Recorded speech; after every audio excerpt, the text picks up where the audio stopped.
তত্ত্বাবধায়ক সরকার ফেরা উচিত। তত্ত্বাবধায়ক সরকার গণতন্ত্রের জন্য সহায়ক। তত্ত্বাবধায়ক সরকার ব্যবস্থা সংবিধানের মৌল ভিত্তি, যে সেই ভিত্তির অন্যতম একটি উপাদান গণতন্ত্র, সেই গণতন্ত্রের ভিতকে মজবুত করার জন্য এর বিকল্প পথ আমাদের সামনে নাই। এটা সবার উপসংহার। সবাই একই সাথে উপসংহারে উপনীত হয়েছে যে তত্ত্বাবধায়ক সরকার ব্যবস্থা আগামী সংসদের পরে যে কার্যকর হোক। সবার ভিত্তির মূল জায়গাটা হলো এই সরকার বিপ্লবোত্তর একটি সরকার। এই সরকারে যারা আছেন তারা বিপ্লবোত্তর সময়ে বাংলাদেশকে একটি নির্বাচনের দিকে নিয়ে যাচ্ছেন বিপ্লবের আকাঙ্ক্ষা পূরণের মধ্য দিয়ে। বিপ্লবীরা যে আকাঙ্ক্ষা করেছিলেন, বিপ্লবীরা যে কারণে রক্ত দিয়েছেন, জীবন দিয়েছেন, তাদের আকাঙ্ক্ষাকে ধারণ করে এই সরকার সংস্কারের মধ্য দিয়ে বাংলাদেশকে একটি গণতান্ত্রিক বাংলাদেশের মহাসড়কে নিয়ে যাওয়ার জন্য যে নিরন্তর সংগ্রাম এবং নিরলস পরিশ্রম করে যাচ্ছেন, এখানে হাত দেওয়ার কোনো প্রয়োজন নাই। সুযোগ না আমি বলবো না, প্রয়োজন নাই। সুতরাং এই সরকারকে কন্টিনিউ করে সামনে নির্বাচন করার পর তত্ত্বাবধায়ক সরকারটা ব্যবস্থাটা আগামী নির্বাচনের পরে কার্যকর করা হোক বলে সবাই কম বেশি এই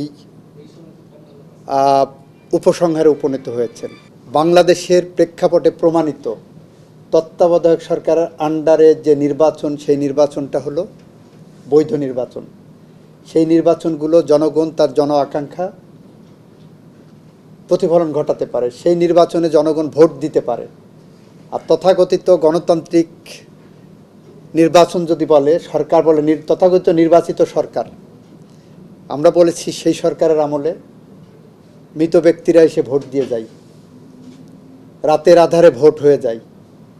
ভোট করতে চাওয়ার কারণে ৭০ লক্ষ মানুষের বিরুদ্ধে মামলা হয়, ৪,৫০০-এর উপরে মানুষ বিনা বিচারে বা বিচার বহির্ভূত হত্যাকাণ্ডের শিকার হয়, ৭০০-র মতো মানুষ গুম হয়।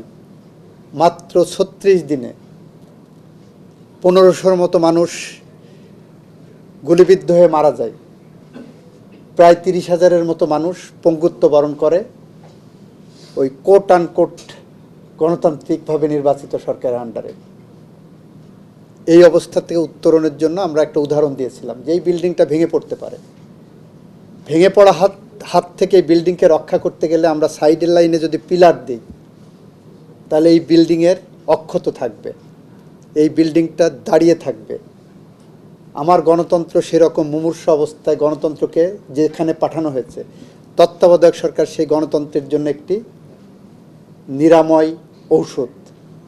তত্ত্বাবধায়ক সরকারকে যদি আমরা বলি, গণতন্ত্রকে যদি বলি কোহিনূর, তাহলে সেই কোহিনূরকে রক্ষা করার জন্য তত্ত্বাবধায়ক সরকার এমন একটি ব্যবস্থা যা বাংলাদেশের গণতন্ত্রকে সুসংহত করে বাংলাদেশের মানুষকে ভোটের অধিকার ফিরিয়ে দেয়।